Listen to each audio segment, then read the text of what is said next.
வணக்கம் மக்களே, நான் உங்கள் ஸ்டெல்லா கட்டில்கார் என்டர்பிரைசஸ்லேருந்து பேசுகிறேன். நம்ம கடை சென்னை பாரிஸில் இருக்குது. அதாவது இது வரைக்கும் நீங்கள் ஃபாலோ பண்ணாமல் இருந்தாலோ இல்லை லைக் பண்ணாமல் இருந்தாலோ லைக் கொடுங்க, ஃபாலோ பண்ணுங்கள் எனக்கு. அது மட்டும் இல்லை, நான் இப்போ தான் புதுசாக நான் பிஸ்னஸ் ஸ்டார்ட் பண்ணியிருக்கேன். என்னோடய ப்ராடக்ட்லாம் தினமும் நான் வீடியோ போட்டுட்டு இருக்கேன். ஆனால் ஃபாலோவர்ஸ் நிறைய பேர் லைக் பண்ணுறாங்க. ஒரு நாளைக்கு 1000 பேருக்கு மேலே லைக் பண்ணுறாங்க. ஆனால் அவங்க ஃபாலோவர்ஸ் யாரும் பண்ண மாட்டேன்றீங்க. நீங்கள் ஃபாலோவர்ஸ் பண்ணிங்கன்னா ரொம்ப நல்லாயிருக்கும். அதுபோல் நான் பேசும்போது ஏதாவது தப்பாக இருந்தால், இல்லை நான் சொல்கிற ப்ராடக்ட்டில் ஏதாவது மிஸ்டேக் எதாவது இருந்தால் அதை நீங்கள் கமெண்ட்ஸ் பண்ணிங்கன்னா அதில் நான் பார்த்து என்னால் மாற்றிக்க முடியும். சரி, நான் இப்போ வேறு எதாவது தப்பு பண்ணுறோமான்றது தெரிஞ்சுக்கிட்டு அதை நான் சரி செய்ய என்னால் முடியும். நீங்கள் எதுவாக இருந்தாலும் நீங்கள் கமெண்ட்ஸ் பண்ணுங்கள். 2வது, ஃபாலோவர்ஸ் பார்த்திங்கன்னா ரொம்ப கம்மியாக வருது. நீங்கள் லைக் பண்ணுற அத்தனை பேருங்களும் ஃபாலோஸ் பண்ணிங்கன்னா ரொம்ப நல்லாயிருக்கும்.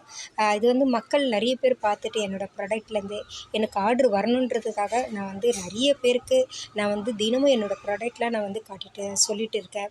ஏன்னா அங்கே எசன்ஸ் ஐட்டம் மட்டும் இல்லாமல் masala items, sauce items, noodles items, இது போல் பார்த்திங்கன்னா ஹோட்டலோட எல்லா ஐட்டமும் பார்த்திங்கன்னா நாங்கள் சேல்ஸ் பண்ணிகிட்டு இருக்கோம்.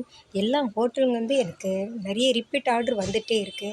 சென்னை, தமிழ்நாடு முழுவதும் பார்த்திங்கன்னா எல்லா இடத்துலேருந்து எனக்கு ரிப்பீட் ஆர்டர் வரும். அதே போல் பார்த்திங்கன்னா அப்பளத்துலலாம் கூட பார்த்திங்கன்னா நிறைய விதமான அப்பளங்கள் எங்கக்கிட்ட இருக்குது. அந்த மாதிரி பார்த்திங்கன்னா ஊறுகாய், அப்புறம் ஜிஞ்சர் பேஸ்ட்டு, பேக்கரி ஐட்டம்ஸு, அப்புறம் பார்த்திங்கன்னா எசன்ஸு. ஸோ இது மாதிரி பார்த்திங்கன்னா நிறைய ஐட்டம்ஸ் நாங்கள் ஹோட்டலோட எல்லா பர்பஸும் நாங்கள் பண்ணிகிட்டு இருக்கேன். நான் பார்த்திங்கன்னா உங்களுக்கு ரொம்ப குறைஞ்ச விலையில் தான் எல்லாருக்கும் நான் சப்ளை பண்ணிகிட்டு இருக்கேன். சப்போஸ் உங்களுக்கு தெரிஞ்சவங்க வேணும்னா கூட நீங்கள் எங்களை அணுகலாம். அது மட்டும் இன்றி நீங்கள் லைக் பண்ணுற அத்தனை பேருங்களாம் ஃபாலோஸ் பண்ணுங்கள். தப்போ குறையோ எதாவது இருந்தால், நான் பேசுகிறதுல எதாவது இருந்துச்சுன்னா அது நீங்கள் எனக்கு கமெண்ட்ஸ் தாராளமாக பண்ணுங்கள். கண்டிப்பாக அதை நான் மாற்றிக்கிறேன். ஏன்னா நான் இப்போ தான் முதல்ல பிஸ்னஸ் ஸ்டார்ட் பண்ணியிருக்கேன். நீங்கள்லாம் என்னோடக்கு சப்போர்ட் பண்ணிங்கன்னா என்னோடய பிஸ்னஸ் எல்லா இடத்துக்கும் பரவும். இன்னும் எனக்கு நிறைய ஆர்டர்ஸ்லாம் வரும். ஸோ நீங்கள்லாம் எனக்கு சப்போர்ட் பண்ணுங்கள். நான் எதாக இருந்தால் நீங்கள் எனக்கு தாராளமாக நீங்கள் கமெண்ட்ஸ் பண்ணுங்கள், சரிங்களா? உங்களோட சப்போர்ட் எனக்கு கண்டிப்பாக தேவை. அதனால் நீங்கள் எல்லோரும் எனக்கு சப்போர்ட் பண்ணுங்கள். நன்றி, வணக்கம்.